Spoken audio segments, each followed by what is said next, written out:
Ever feel like, you're stuck, Yeah.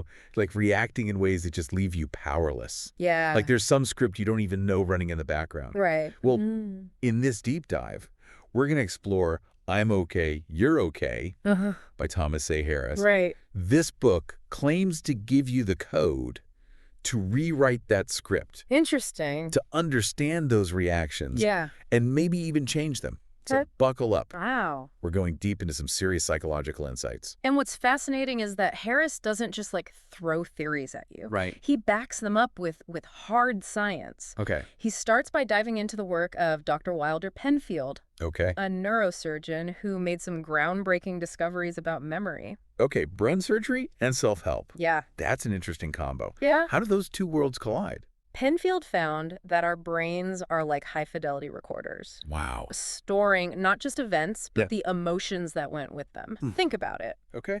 You probably don't just remember your first day of school. Right. You remember the feeling of excitement or maybe the anxiety of being away from your parents for the first time. I can definitely still feel those first day jitters. Yeah.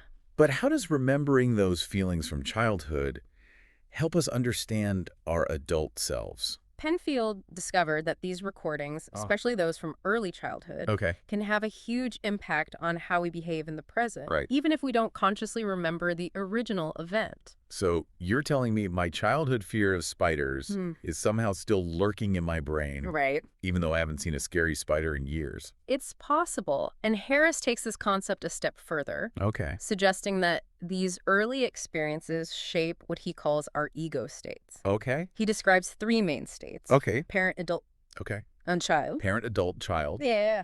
It sounds a bit Freudian. Like, my inner child wants ice cream, but my inner parent says no. There are definitely some similarities to Freud's ideas. Right. But Harris's approach is more about observable behavior and communication patterns. Think of it this way. Okay. The parent ego state is like a collection of recordings from your early childhood. The rules, the admonishments, Right. the attitudes you absorbed from your parents or other authority figures. Right. It's that voice in your head saying, don't talk back or always be on time. Okay. I think I can hear my mom's voice coming through loud and clear. Right. But what about the child? Yeah. Is that the one throwing the tantrums? Exactly. Okay. The child is the seat of our emotions, our creativity, our spontaneity. It's the part of us that experiences joy, sadness, Right. anger, Yeah. and fear. It's also the part that's most likely to take over when we're feeling stressed or under pressure. So it's like our emotional control panel Yes. going haywire when things get tough. Exactly. So Yeah. where does the adult fit into all of this? Is it the referee trying to keep the peace between the parent and the child?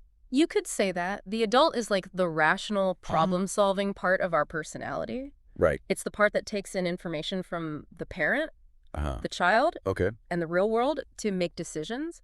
It's not just reacting based on past experiences, Right. but actually processing and analyzing the situation. So the adult is the one we want to empower if we want to make thoughtful choices Yes. instead of just reacting emotionally.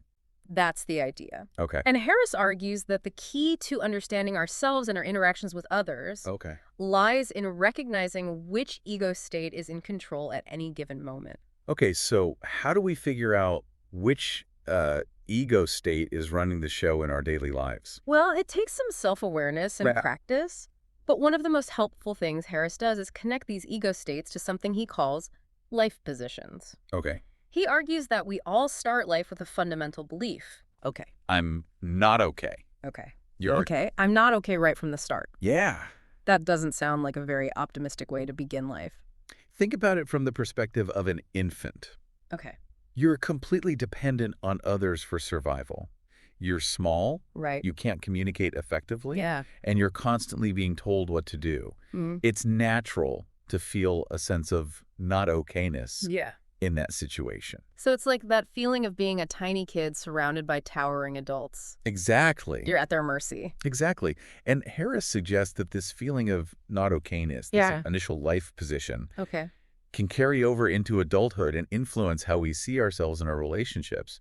It's this sense of I'm not okay that often drives those knee-jerk reactions and self-sabotaging behaviors we were talking about earlier. So how do we escape this I'm not okay trap? Is there even an escape? Yeah.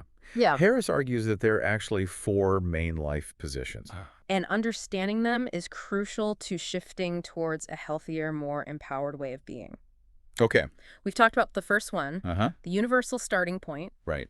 but there are 3 others to explore. Okay, cliffhanger. Mm. I'm definitely intrigued. I'm ready to find out what those other life positions are and how we can finally break free from this I'm not okay feeling. We'll dive into those other life positions and their implications in the next part of our deep dive. All right, so we've established that we all start off life in the I'm not okay, you're okay position. Right. But I'm ready to hear about those other life positions. Okay. Is there actually an I'm okay, you're okay position we can reach? Yes, there is. But let's explore those other 2 positions first. Okay. The second life position is I'm not okay, you're not okay. This is a position of despair. Right. Where someone feels like the world is a hostile, uncaring place, Yeah. and they have no power to change it. That sounds incredibly bleak. It is. What leads someone to adopt that kind of outlook?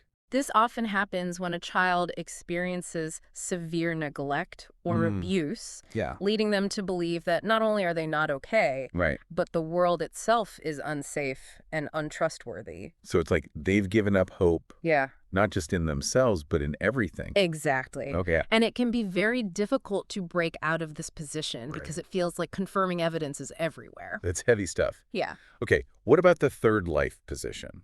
The third position is the most disturbing one. Okay. It's, I'm okay, you're not okay. Right. This is a position of superiority Okay. and exploitation. Right. It's a position of someone who feels justified in hurting others, Yeah. who lacks empathy and remorse. So it's like a complete disconnect from basic human compassion. That's scary. It is. Yeah. And while Harris does mention that this is the position of the criminal psychopath, Right. it's important to remember that most people who operate from this position aren't necessarily criminals in the legal sense. So you could have a boss, Yeah. a coworker, Right. or even a family member Absolutely. who operates from this I'm okay, you're not okay position. It's definitely possible. Wow. They might belittle others, Right. manipulate situations to their advantage, and Right. feel no guilt about the consequences of their actions. Okay. Yeah. I'm definitely ready to move on to that I'm okay, you're okay position. Yeah. How do we get there? Is it just a matter of positive thinking? It's much more than that. Oh. It's not just about feeling good about yourself. Right. It's about a genuine shift in perception, Okay. a conscious decision to view both yourself and others as inherently worthy and capable. That sounds like a tall order. It is! How do we actually make that shift happen? Harris argues that one of the keys is to become aware of the ways in which Yeah. our past experiences, particularly through those I'm not okay feelings, Right. are influencing our present behavior. Okay. He calls these patterns of interaction transactions. Transactions. As in financial transactions. No. Is this where therapy starts getting expensive? Not at all. Okay. In transactional analysis, Okay. a transaction is any unit of communication between 2 people. Okay. It's about understanding which ego state is sending the message and which ego state is receiving it. So every interaction we have, Yes. from a quick hello to a full-blown argument, Yes. is a transaction. That's right. Okay. And the key is to learn how to identify whether these transactions are complementary Okay. or crossed. Okay. Yeah. I'm intrigued. Yeah. What's the difference between a complementary transaction and a cross transaction? A complementary transaction is a smooth exchange Okay. where the ego state addressed Right. is the one that responds. For example, if you ask a colleague, what time is that meeting? Right. Adult to adult. Okay. And they reply, it's at 2 p.m. Right. Adult to adult. Yeah. That's a complementary transaction. All right. So far, so good. Right. What about a cross transaction? A cross transaction happens when the ego state addressed Okay. is not the one that responds. Okay. Let's say you ask your partner, did you remember to pick up the dry cleaning? Right. Adult to adult. Okay. And they snap back, why are you always nagging me? I'll get to it when I get to it. Oh, wow. Parent to child. Ouch. I can feel the tension building in that exchange. So cross transactions are essentially communication breakdowns. Exactly. Okay. They often lead to misunderstandings, Okay. arguments, Right. and a whole lot of frustration Yeah. because the communication isn't flowing in a healthy way. So how do we avoid these communication clashes? Do we need to walk around with a chart of ego states, trying to analyze every interaction before it happens. That wouldn't be very practical. Yeah. The key is to become more aware of your own ego states, Okay. especially when you're feeling triggered or defensive. If you can pause for a moment and recognize which ego state is taking over, you can consciously choose to respond from your adult instead. So it's about hitting that pause button and asking yourself, is my inner critic, parent, taking over here? Right. Or is my fear of rejection, child, driving this reaction? That's it. It's about interrupting those automatic, often unconscious responses that are driven by our past experiences. Right. And here's a helpful tip. Okay. When in doubt, stick with adult communication. Okay. Aim for clear, direct, and respectful language that focuses on solving problems and exchanging information. Okay. That makes sense. Right. But what about those deeper patterns, those ingrained ways of interacting that Harris calls games? I feel like we all have those go-to moves that keep us stuck in unhealthy cycles. Absolutely. Games are essentially a series of ulterior transactions that lead to a predictable, usually negative outcome. And they often reinforce that underlying feeling of, I'm not okay. You know, now that you mention it, I can think of a classic game I've probably played a few times. Yeah. The why don't you yes but game. Oh, yeah. It's like you ask someone for advice, but then you shoot down every suggestion they make. That's a perfect example. Yeah. And Harris provides a really insightful breakdown of this game in the book. Okay. He points out that the person asking for advice isn't actually looking for solutions. Right. They're looking for validation of their I'm not okay position. So it's like they're subconsciously seeking confirmation that they're helpless or incapable of solving their own problems. Exactly. And the other player in the game, the one offering advice, often gets drawn into the role of rescuer or advisor, only to feel frustrated and powerless when their efforts are rejected. Exactly. I can see how these games can be really damaging in relationships. Yes. How do we break free from these patterns? Is it a matter of simply refusing to play? It's not always easy, but awareness is the first step. Okay. Once you recognize the game you're playing, you can start to analyze the payoffs, the underlying motivations, and ultimately choose a different response. So instead of falling into that why don't you yes but trap, you could say something like, hey, I really appreciate your suggestions, but I'm feeling overwhelmed right now. Yeah. I need some time to process things on my own. That's a great example of a more conscious adult response. Yeah. It's about taking ownership of your feelings and choices. Rather than relying on others to validate your not okayness. This is a lot to take in, but it's incredibly eye-opening.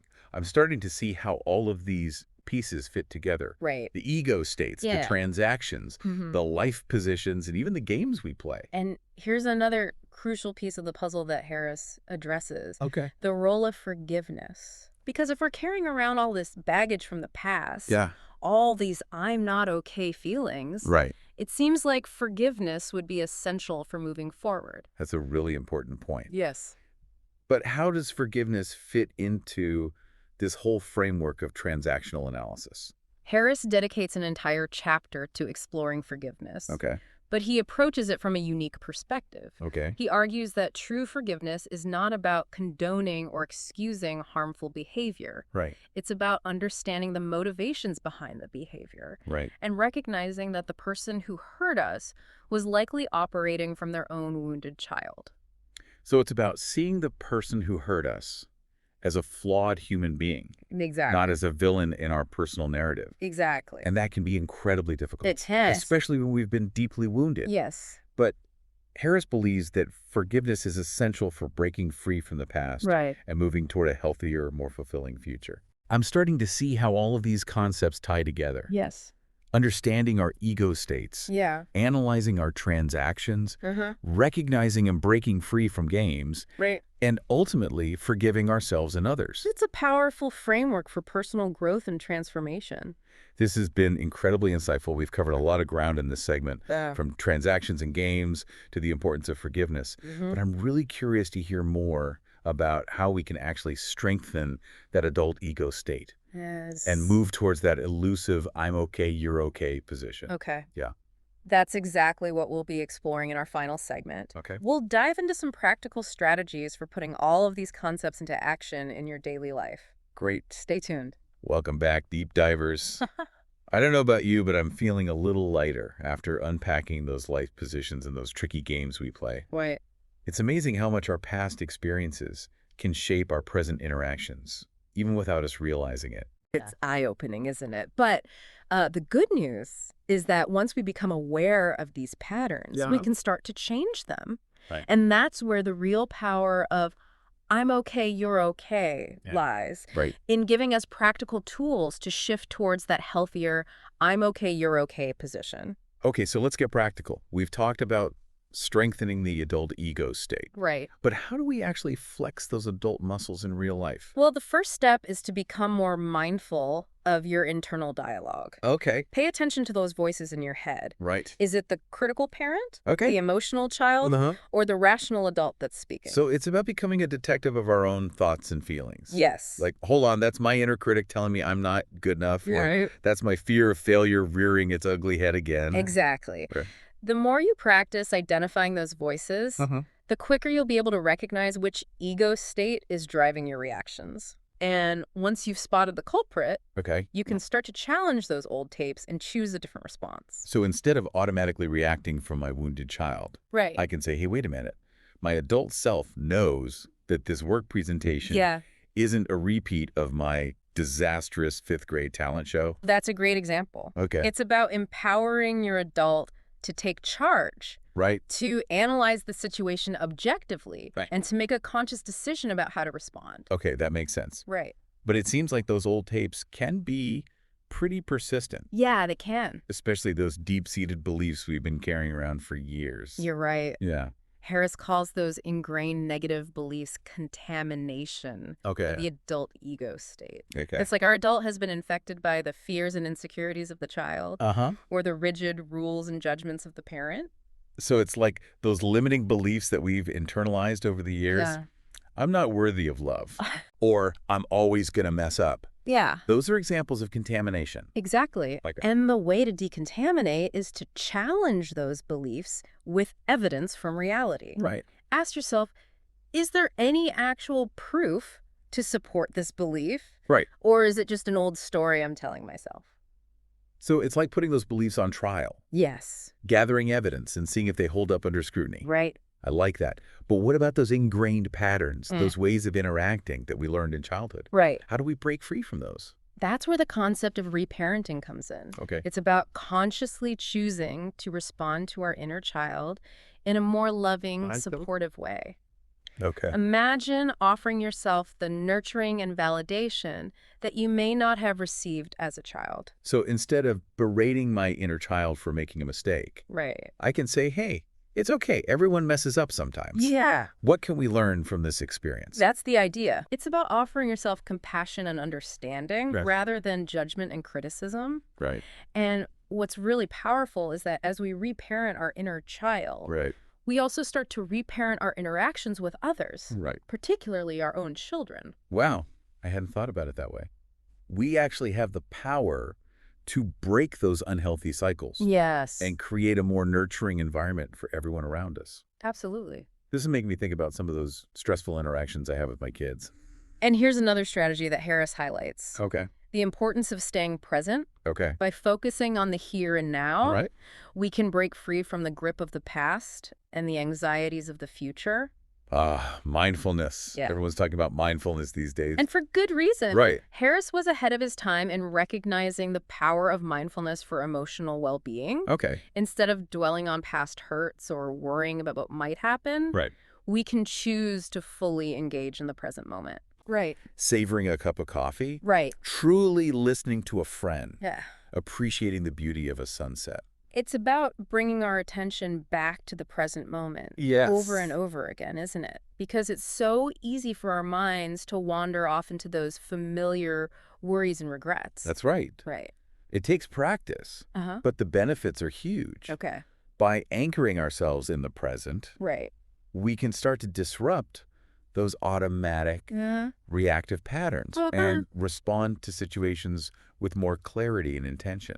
This has been so incredibly insightful. I'm glad. It feels like we've been given this incredible toolbox for navigating the ups and downs of life and relationships. It is a powerful set of tools. Yeah. But it's important to remember that change takes time and effort. Right. The goal isn't perfection. Okay. It's progress. Right. Every time you catch yourself reacting from your parent or child and choose to respond from your adult. You're taking a step closer to that I'm okay, you're okay state. I love that. Progress, not perfection. Yeah. And what's so empowering about I'm okay, you're okay is that it doesn't blame our parents or dwell on the past. Right. It's about understanding how those experiences have shaped us and then taking responsibility for our own growth and healing. Exactly. And that's why this book continues to resonate with so many people. Right. It gives us hope that no matter what our past has been, we have the power to create a more fulfilling present and future. Well, deep divers, I think we've successfully navigated the complexities of I'm okay, you're okay. We've explored the power of the past, right? The dynamics of ego states and transactions, the pitfalls of those tricky games, and the importance of forgiveness, reparenting, and mindful presence. And as you go about your day, I encourage you to pay attention to those inner voices. Right. Analyze your transactions and challenge those old tapes that are keeping you stuck. Remember, you have the power to choose your response, to strengthen your adult, and to create healthier, more fulfilling relationships. And as you embark on this journey of self-discovery, ask yourself this, knowing that you have the power to shift your life position to I'm okay, you're okay. Yeah. What small step can you take today to build a stronger adult and foster healthier relationships? That's a great question to ponder. It is. Thanks for joining us on this deep dive into I'm okay, you're okay. Until next time, keep exploring, keep learning, and keep diving deep.